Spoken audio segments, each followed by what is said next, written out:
Hola a todos y bienvenidos a nuestro podcast. Es normal sentir tanto. El espacio donde nos sentamos a platicar de las cosas que realmente importan, sin filtros y con el corazón en la mano. Hoy me acompañan mis amigas Zoe. Yo. Maite. y yo con ustedes, Daniela. Hola Dani, pues muy contenta de estar aquí, aunque admito que el tema de hoy nos mueve muchas cosas a todas y es necesario hablarlo. Hola, sí, totalmente de acuerdo con Joss. Creo que abrir estos espacios es el primer paso para entender lo que muchos viven en silencio. Hola, un gusto saludarlas. Y sí, desde el punto de vista de cómo aprendemos y pues cómo nos relacionamos, entender la salud mental pues es fundamental. Qué bueno que nos están escuchando hoy. Así es, y bueno, el día de hoy vamos a poner sobre la mesa un tema del que se habla mucho, pero se entiende poco, la depresión. A veces pensamos que la depresión es estar triste o llorar todo el día, pero va muchísimo más allá.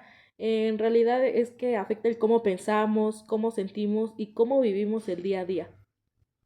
Bueno, y para empezar, me gustaría que definiéramos bien lo que vamos a hablar. Así que Zoe, tú que has estado leyendo un poco más sobre esto, ¿cómo podemos diferenciar la tristeza común y corriente de una depresión clínica? Porque no falta el que te dice, ay no, no estés triste, échale ganas. Justo, Dani, ese échale ganas a veces hace más daño que bien. Científicamente, la tristeza es una emoción básica transitoria. Por ejemplo, se te muere una mascota, repruebas un examen o terminas con tu novio, y es normal sentir un vacío. Pero la depresión no es una emoción, es un trastorno del estado de ánimo. Implica una alteración química en el cerebro, la falta de neurotransmisores como la serotonina. Y para que se diagnostique, esos síntomas de apatía, cansancio extremo y desesperanza deben durar al menos 2 semanas consecutivas, afectando tu vida diaria. Y fíjate, Zoe, que socialmente está ese estigma de que el depresivo tiene que estar encerrado en un cuarto oscuro llorando a las 24 horas. Existe algo que llaman depresión funcional o sonriente. Ves a la persona en la universidad o en el trabajo, se ríe, entrega sus proyectos y por dentro está librando una batalla campal donde ya nada le llena. Eso es clave, Jos. Desde una perspectiva del desarrollo y del aprendizaje, una persona deprimida experimenta algo que llamamos anedonia, que es la incapacidad de sentir placer por las cosas que antes le encantaban. Si a ti te fascinaba pintar, escuchar música o salir a caminar, de repente eso se vuelve una carga pesada. No es flojera, no es la falta de carácter, es que el cerebro literalmente no tiene la energía ni los químicos para procesar el entusiasmo. Bueno, qué fuerte que mencionan todo lo que mencionan, porque socialmente juzgamos la flojera muy rápido. Si un compañero de la escuela empieza a faltar, a no entregar trabajos o a aislarse, lo primero a lo que pensamos, la verdad, es que irresponsable. Y tal vez esta persona no pueda ni levantarse de la cama a bañarse. O sea, ¿cómo podemos notar esas señales de alerta en nuestros amigos o familiares hoy? Pues hay cambios muy evidentes si prestamos atención, por ejemplo, alteraciones en el sueño, o duermen demasiado o no duermen casi nada, cambios en la alimentación, perder el apetito por completo o comer por ansiedad. Pero creo que la señal más clara es el aislamiento social, cuando alguien empieza a cancelar planes seguido, dejando de responder también mensajes en los grupos de WhatsApp y notas en su mirada o su energía ya no están ahí, es momento de encender las alarmas. Sí, y también el cambio en el discurso. Escuchar frases como ¿para qué hago esto si da igual? Siento que no soy una carga para todos o ya no le encuentro sentido a nada. Esas palabras no se deben tomar a la ligera. A veces pensamos que la gente lo dice por llamar la atención, pero en realidad es un grito de auxilio silencioso. Bueno, totalmente de acuerdo. Bueno, ahora me gustaría que nos enfoquemos en nuestra realidad, el entorno de los jóvenes y estudiantes. May, tú que tienes un poco más de conocimiento e investigaste más de este tema, pues, ¿cómo afecta la depresión en el rendimiento escolar y cómo debería reaccionar el entorno educativo? Esto afecta de una manera devastadora, Dani. La depresión daña directamente las funciones ejecutivas del cerebro, la concentración, la memoria a corto plazo y la toma de decisiones. Un alumno con depresión puede leer una página 5 veces y no retener nada.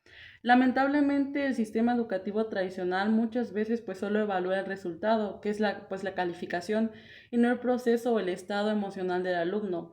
Siento que necesitamos pedagogías pues más empáticas, donde los profesores estén pues capacitados para detectar un bajón drástico. En las notas de un alumno no siempre es la falta de estudio, puede ser una crisis de salud mental. Sí, y sumando a lo que dice Mai, está la presión social y la académica. Vivimos en una cultura de la inmediatez y el éxito constante. Nos comparamos en redes sociales con vidas supuestamente perfectas. Todo eso genera una ansiedad que, pues, si no se gestiona, escala a una depresión. Sentir que si no eres mejor, pues no lo vales. Por ejemplo, como las redes sociales, en realidad son una arma de doble filo. Por un lado nos permiten hablar de estos temas hoy, pero por el otro crean expectativas irreales. Como ejemplo, ves a creadores de contenido que siempre están viajando, felices y perfectos, y tú estás en tu casa lidiando con tus problemas cotidianos y te sientes insuficiente. La comparación es muy fuerte porque no sabes diferenciar si en realidad hacen eso o están pasando por algo malo y solamente ves lo que ves en redes sociales. Bueno, y qué difícil, ¿no? Agregando el punto de Zoe, es cuando también la presión también viene de parte de la familia, de los papás o tíos, que pertenecen a generaciones donde pues la salud mental no existía, donde ir al psicólogo era para locos. Entonces, si un joven intenta externar el cómo se siente, puede encontrarse con respuestas como, ¿tú qué vas a estar deprimido? Si tienes casa, comida, escuela. En mis tiempos trabajamos desde los 10 años. O sea, ¿cómo se rompe ese muro generacional? No, es complicadísimo, pero se logra con educación y paciencia. A veces las generaciones mayores no lo hacen por maldad, sino por ignorancia sobre el tema. Debemos explicarles que la depresión no respeta estatus socioeconómico ni comodidades materiales. Es una enfermedad igual que la diabetes o la hipertensión. Nadie le diría a un diabético, oye, ya no estás enfermo, échale ganas a tu páncreas, ¿verdad? Pues el cerebro tampoco se le puede exigir eso sin el tratamiento adecuado. Exacto, es analogía del páncreas y de la diabetes perfecta para entenderlo. O sea, ahora pensemos en la acción. Digamos que un amigo viene con nosotros y nos confiesa que se siente extremadamente deprimido, o nosotras mismas lo notamos. Zoe, desde ese lado de apoyo emocional, ¿cuál es el rol de un amigo? O sea, ¿qué debemos hacer? Sobre todo, ¿qué no debemos hacer o decirles? Lo primero que no debemos hacer es juzgar, minimizar o dar consejos clichés. Evitemos decir, ay, hay gente que está peor que tú. Son cosas tuyas, sal a distraerte o sé positivo.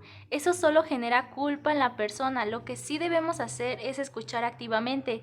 A veces el mejor apoyo es simplemente sentarte al lado de esa persona y decirle, no sé exactamente por lo que estás pasando, pero estoy aquí contigo, no estás solo y vamos a buscar ayuda juntos. Me encanta eso de buscar ayuda juntos, porque una persona con depresión severa a veces no tiene la fuerza ni para buscar el teléfono de un psicólogo. Acompañarlos a su primera cita, ayudarles a investigar qué opciones de atención psicológica gratuita o accesible hay en su comunidad o universidad, marcar una diferencia enorme. Bueno, ¿y qué pasa si nosotros mismos los que nos sentimos en ese pozo? Si un día nos damos cuenta de que ya no queremos salir, que la tristeza nos consumió, ¿cuál es el primer paso? Bueno, el primer paso y el más valiente de todos es admitirlo y pedir ayuda. Hablarlo con alguien de confianza, ya sea un familiar, un amigo o un profesor con el que tengamos buena química y entender que pedir ayuda profesional, psicológica o psiquiátrica no es sinónimo de debilidad, sino todo lo contrario, es el acto de amor propio más grande que existe. El proceso terapéutico nos da herramientas cognitivas y pedagógicas para restaurar nuestros pensamientos. Y también hay que normalizar el papel de la psiquiatría. Existe mucho miedo a los medicamentos, a los antidepresivos, pensando que te van a volver adicto o a cambiar la personalidad. Los medicamentos modernos recetados por un profesional lo único que hacen es nivelar el terreno químico del cerebro para que la terapia psicológica pueda hacer su efecto. Son un salvavidas temporal mientras aprendes a nadar de nuevo. Bueno, totalmente de acuerdo, chicas. De verdad que el tiempo vuela cuando estamos abordando este tema tan vital. Y ya que estamos entrando a la recta final de nuestro podcast, me gustaría despedirnos, pero no quiero que nos quedemos solo en la superficie. Quiero que abordemos el debate y profundicemos en estas herramientas que a veces dejamos que el intento por la prisa de un día a día, una frase, una reflexión, una experiencia o una propuesta que cada una le quiera dejar a las personas que nos están escuchando. En este momento empezamos contigo, Josh. Gracias, Dani. Retomando lo que hablamos hace un momento sobre la psiquiatría, los mitos y el miedo al tratamiento, mi gran conclusión de hoy es que debemos aprender a desmitificar la vulnerabilidad. Nos han vendido una idea muy falsa de lo que es ser fuerte. Nos enseñaron a que ser fuerte significa aguantar el dolor en silencio, tragarse las lágrimas, ponerse una máscara de aquí no pasa nada y seguir caminando como si fueras un robot. Pero pues la realidad es otra.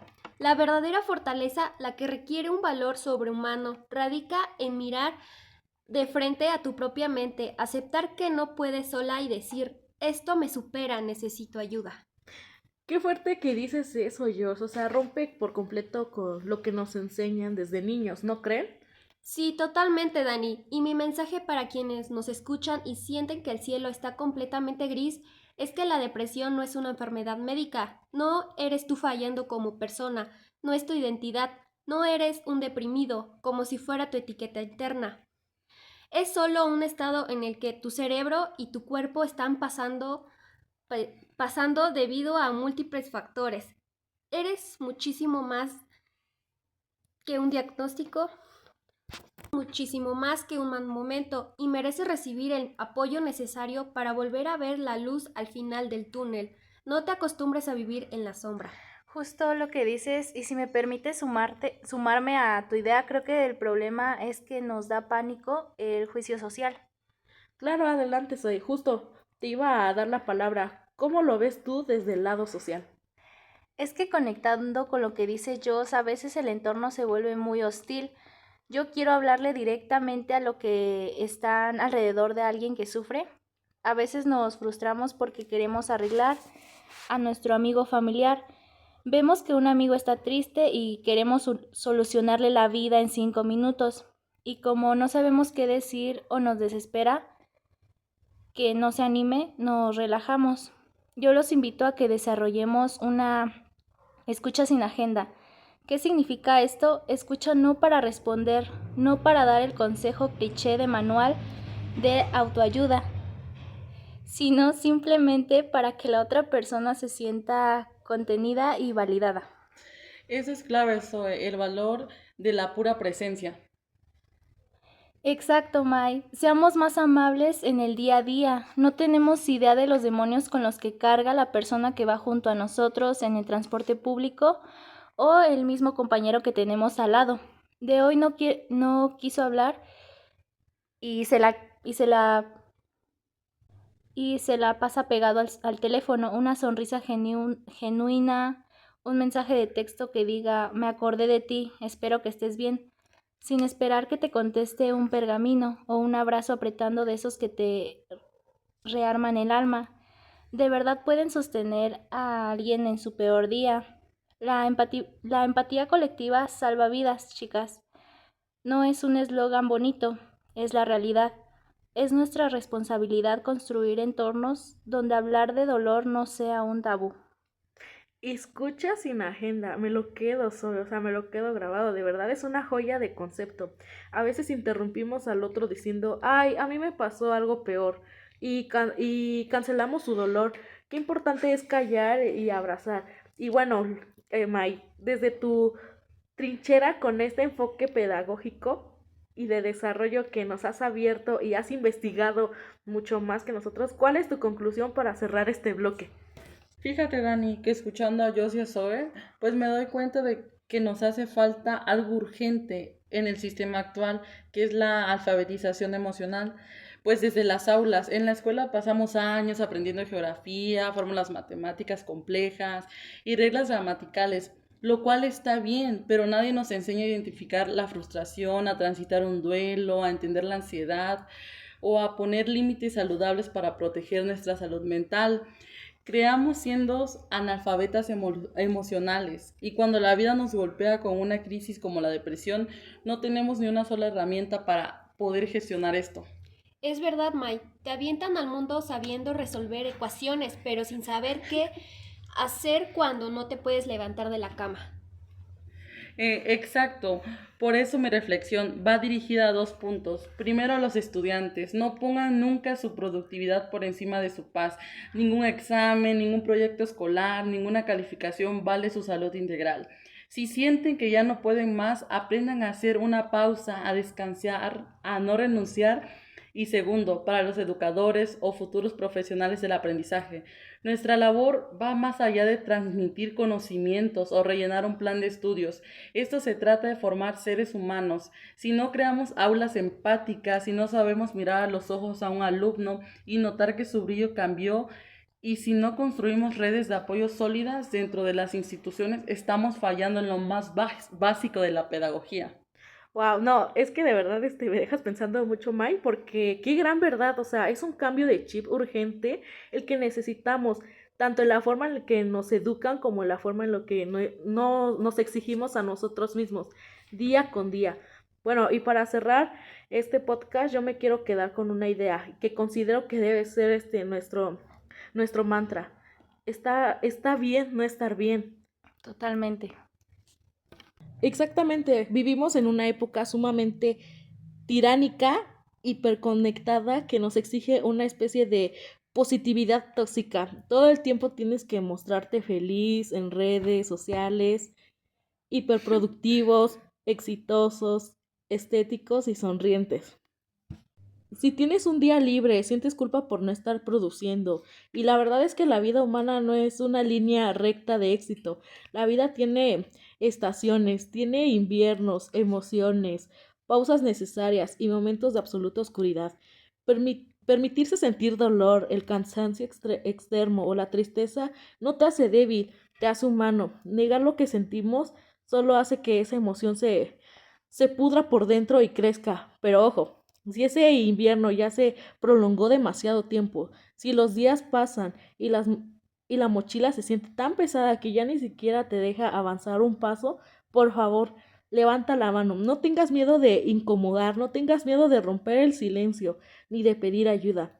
Siempre, pero siempre habrá alguien dispuesto a sostener tu mano y acompañarte a caminar en el proceso. No están solos. Les pido recordándoles que su valor como personas jamás va a depender de una calificación, de un empleo o de las expectativas de los demás. Aprendan a escucharse, a respetarse y a validar lo que sienten. Cuidar de su salud mental es el aprendizaje más importante de sus vidas.